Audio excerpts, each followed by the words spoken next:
여러분, 오늘날들은 영지주의적인 그런 설교들이 많은 교회 속에서 선포되고 있는 것을 보게 됩니다.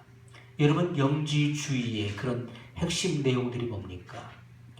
바로 가연설을 주장하지요. 예수님은 바로 그리스도는 영이시기 때문에 육체가 없다, 뼈와 살이 없다. 예수님은 육체로 임하신 것이 아니라 영으로 임하신 것이다, 그렇게 주장을 합니다. 그러나 예수님께서 말씀하신 것이 무엇입니까? 예수님은 바로 살과 뼈가 있었습니다. 아멘. 예수님이 부활하신 이후에 제자들은 예수님을 의심했습니다. 이게 영이 아닌가? 우리가 영으로 보는 건가? 생각할 때 주님 뭐라고 하셨습니까? 영은 살과 뼈가 없거니와 인자는 있느니라 하면서 제자들이 보는 앞에서 음식을 달라 하시고 잡수셨던 내용이 성경에 나오고 있습니다. 아멘. 예수님께서는 살과 뼈가 있는 육신의 모양으로 주님은 이 땅에 분명히 오신 것입니다. 아멘. 동정녀 마리아에서 탄생하시고 그리고 이 땅에서 주님은 33년의 생애를 사셨던 것을 우리에게 분명히 보여주고 있습니다. 아멘. 예수님은 육체로 분명히 임하셨던 것을 성경은 증거하고 있어요. 그래서 성경은 뭐라고 말씀하십니까? 예수를 시인하지 아니하는 영마다 하나님께 속한 것이 아니라고 분명히 말씀하고 있죠. 예수님께서는 육체로 오시고 육체로 남으셨고 다시 육체로 뼈와 살을 가지고 부활하셨음을 분명히 말씀하고 있다는 것입니다. 아멘. 여러분, 누가복음 24장에 부활하신 이후에 주님이 말씀하셨어요. 내 손과 발을 보고 나인 줄 알라. 손과 발에 못자국이 있잖아요. 내 손과 발을 보고 나인 줄 알라. 또 나를 만져보라. 영은 살과 뼈가 없으되 너희 보는 바와 같이 나는 있느니라. 아멘. 그래서 여러분, 오늘날 영지주의의 사상은 바로 마귀인 것입니다. 마지막 시대는 거짓 선지자들이 많이 일어날 것을 주님은 분명히 예언하셨습니다. 그래서 큰 표적과 기사를 할 수만 있으면 택하신 자들도 미혹해 하리라고 말씀하고 있습니다. 마지막 시대에는 여러분, 악한 마귀가 거짓 선지자들 그리고 잘못된 그런 사람들에게 들어가서 큰 기사와 표적을 행한다는 것입니다. 능력을 행합니다. 그래서 여러분, 능력이 일어난다고 해서 어디에 기사와 표적이 일어난다고 해서 따라가지 마십시오. 아멘. 그리스도가 여기 있다 저기 있다 해도 따라가지 말라고 말씀했습니다. 여기서 능력이 나타나고 저기서 표적이 일어나도 그것을 믿지 마십시오. 아멘. 여러분, 기사와 표적을 가장 많이 본 사람이 누굽니까? 광야의 이스라엘 백성들이었습니다. 그들은 눈만 뜨면 기사와 능력을 봤어요. 그들은 거의 40년 동안 구름 기둥을 보았습니다. 낮에는 구름 기둥, 밤에는 불 기둥의 인도를 그들은 목격했습니다. 그것이 바로 하나님의 임재였고 하나님의 현현이었습니다. 그들은 날마다 보았어요. 반석에서 물이 솟아나 시내를 이루는 것을 그들은 체험을 했습니다. 여러분, 놀라운 하나님의 기사와 이적을 날마다 체험했던 그들이 믿음이 성장했습니까? 그들은 하나님을 믿지 못했습니다. 그러므로 하나님의 약속을 믿었던 여호수아와 칼렙을 제외한 모든 1세대가 광야에서 심판을 받아 죽었던 사실을 성경은 우리에게 보여주고 있다는 것입니다. 아멘. 기사와 능력을 보았다고 해서 그의 믿음이 성장하는 것이 아니라는 것입니다. 여러분, 지금 여기서 막 불이 임하고 하나님의 불길이 여기서 타오르는 것을 여러분이 목격했다고 해서 여러분 믿음이 상승할까요? 그렇지 않다는 것입니다.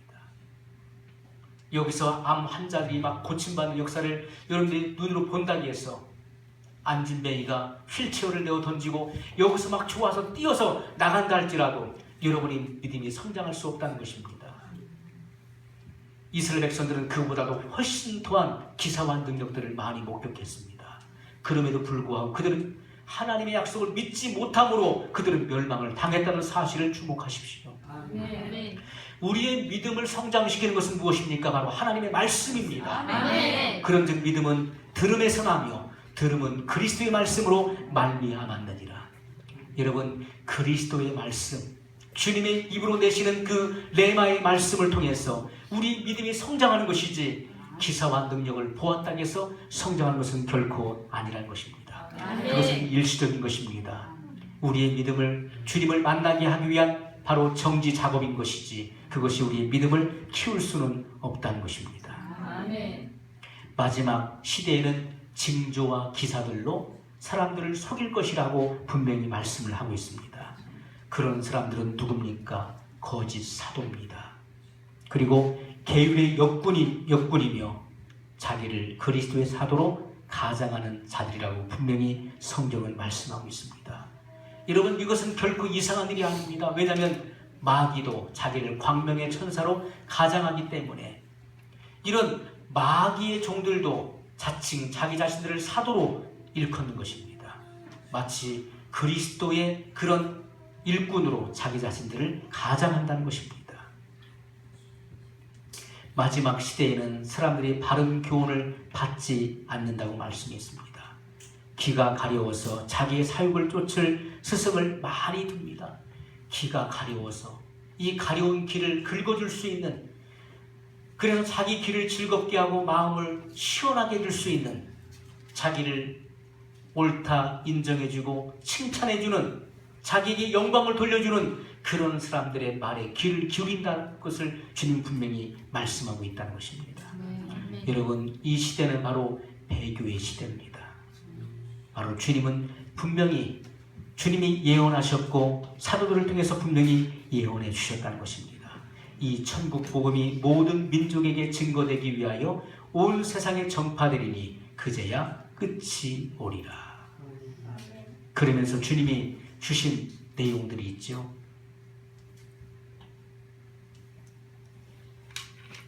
10절 말씀입니다. 그때 많은 사람이 시험에 빠져 서로 잡아주고 서로 미워하겠으며 거짓 선지자가 많이 일어나 많은 사람을 미혹하게 하겠으며 불법이 성함으로 많은 사람의 사랑이 식어지리라. 아멘.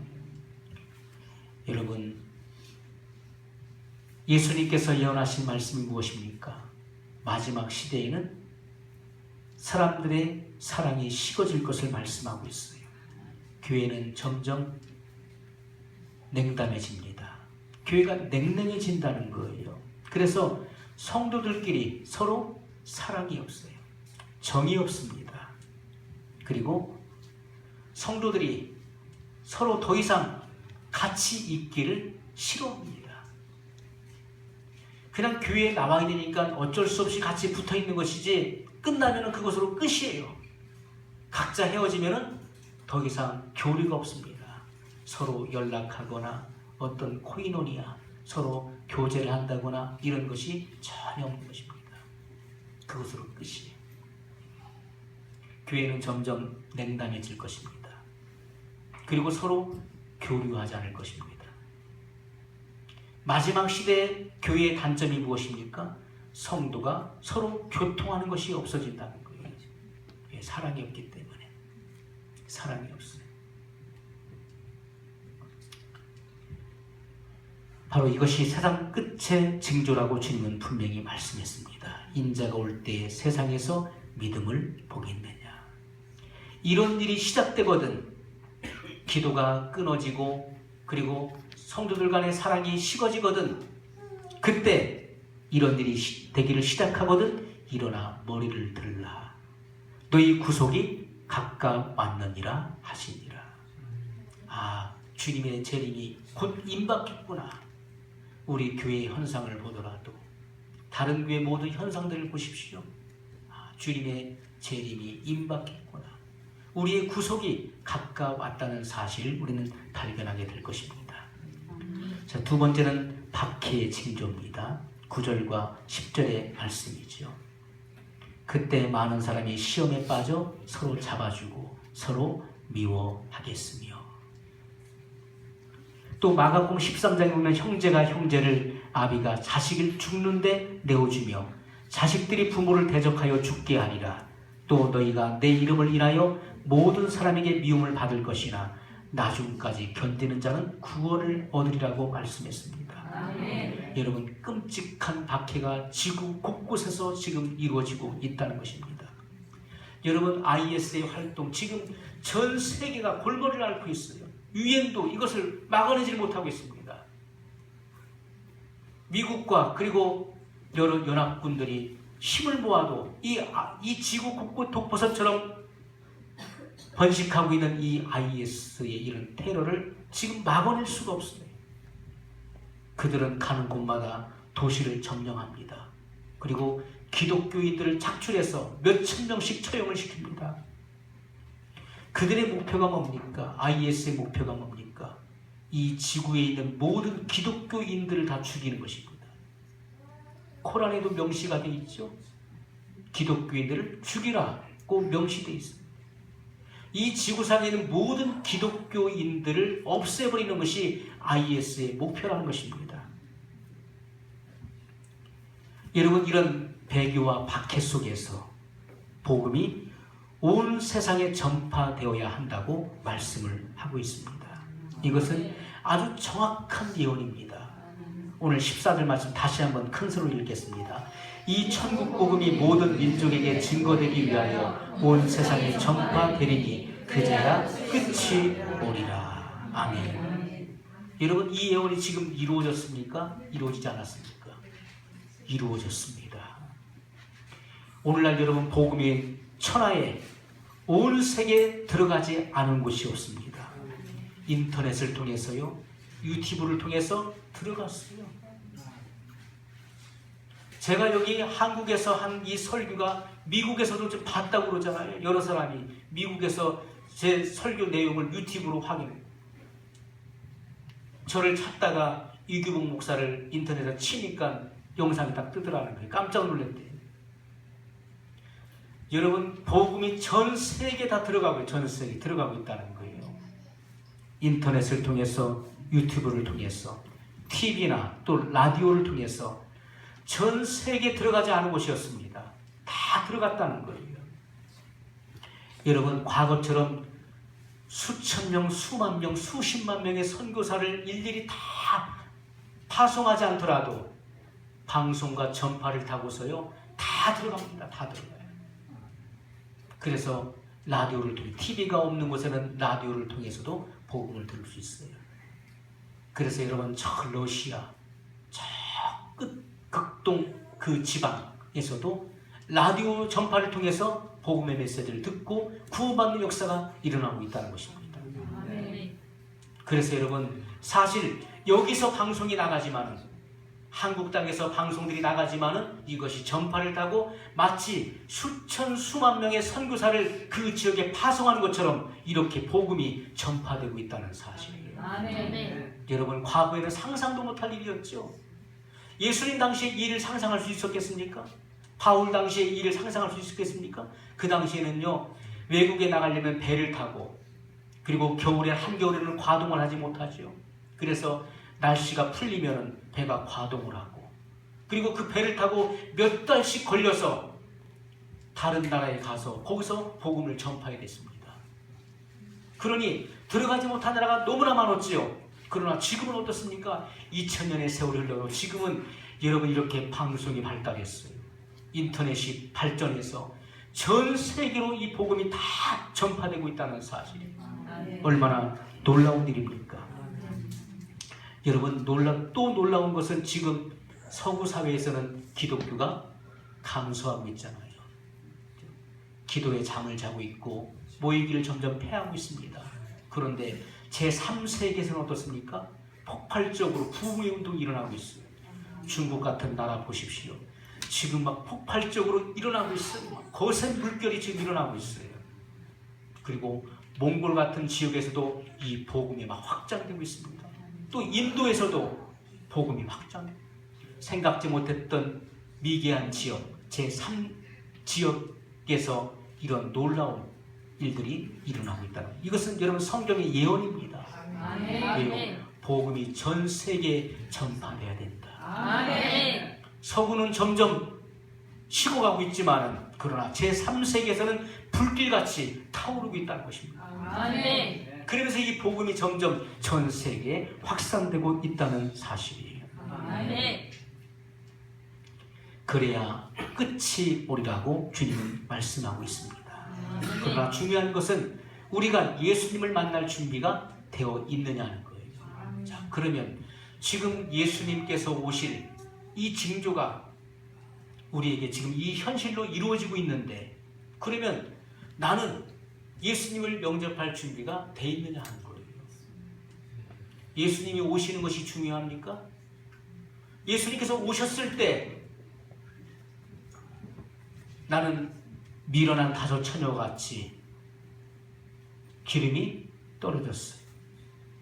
기름이 떨어졌다. 그래서 예수님을 맞이할 수 없다면 주님은 혼인 잔치의 문을 닫아버리실 것입니다. 바로 내 앞에서 내가 기름이 떨어졌어요. 그래서 주님 앞에, 주님 한 번만 기회를 주십시오. 제가 기름을 준비할 동안, 제가 다시 성령의 충만함을 받을 수 있을 동안 저를 좀 기다려 주십시오. 문을 닫지 마시고 기다려 주세요 라고 했을 때 예수님께서는 여러분의 면전에서 문을 닫으실 것입니다. 나는 너를 알지 못하노라. 문을 닫아버리실 겁니다. 그때 어떻게 하겠습니까? 우리는 세상에 살기가 어렵고 힘들 때 예수님 빨리 오셨으면 좋겠다. 아이고 빨리 세상 끝나고 빨리 휴가 됐으면 좋겠다. 휴거는 아무나 되는 것입니까?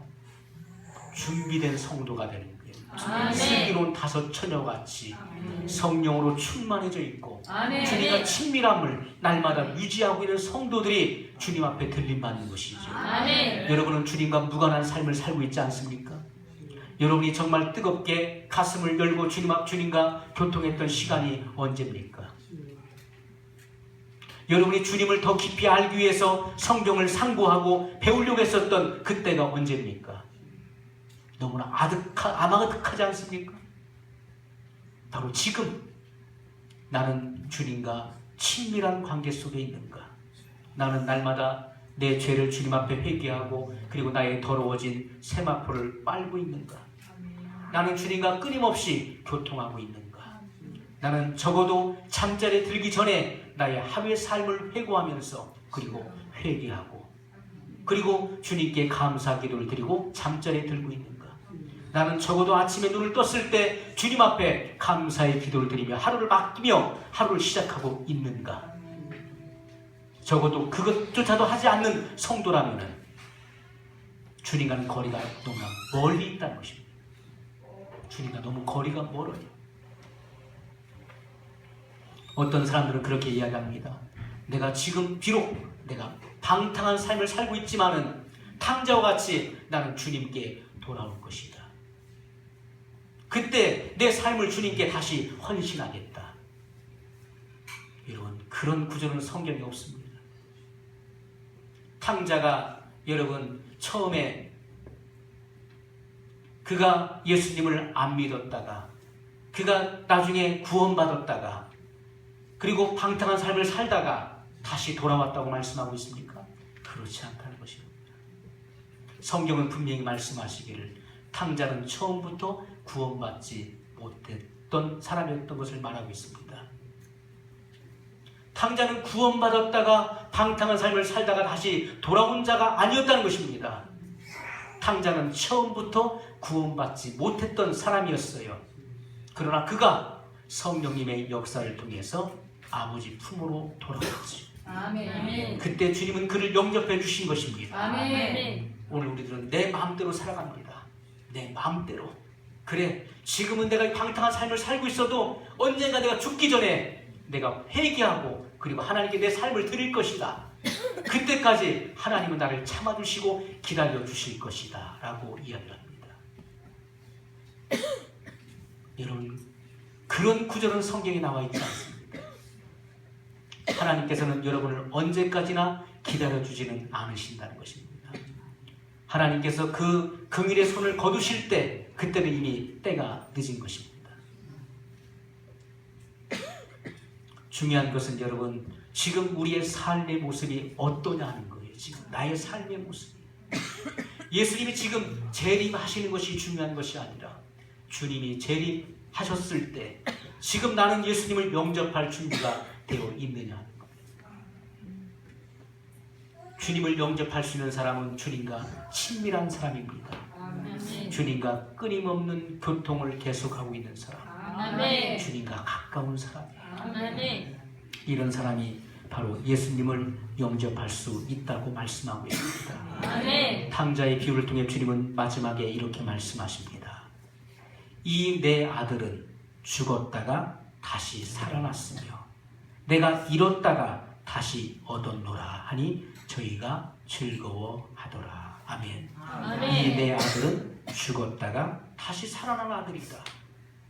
이 아들은 처음부터 구원받지 못한 자식이었습니다. 그러나 주님께 돌아옴으로 말미암아 그는 다시 살아났다. 성경은 우리에게 뭘 말씀하십니까? 허물과 죄로 죽었던 너희를 살리셨도다고 말씀하고 있습니다. 아멘. 우리는 이미 허물과 죄로 죽었던 자들이었습니다. 그러한 우리를 하나님께서 예수 그리스도의 복음을 통해서 우리를 살리신 것입니다. 아멘.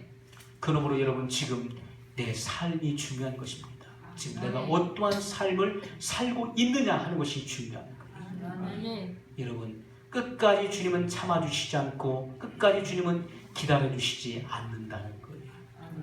하나님께서 오늘 우리에게 긍휼을 베푸실 때 주님께서 부르실 때 주님 앞에 달려 나갈 수 있기를 주님의 이름으로 소원합니다. 아멘.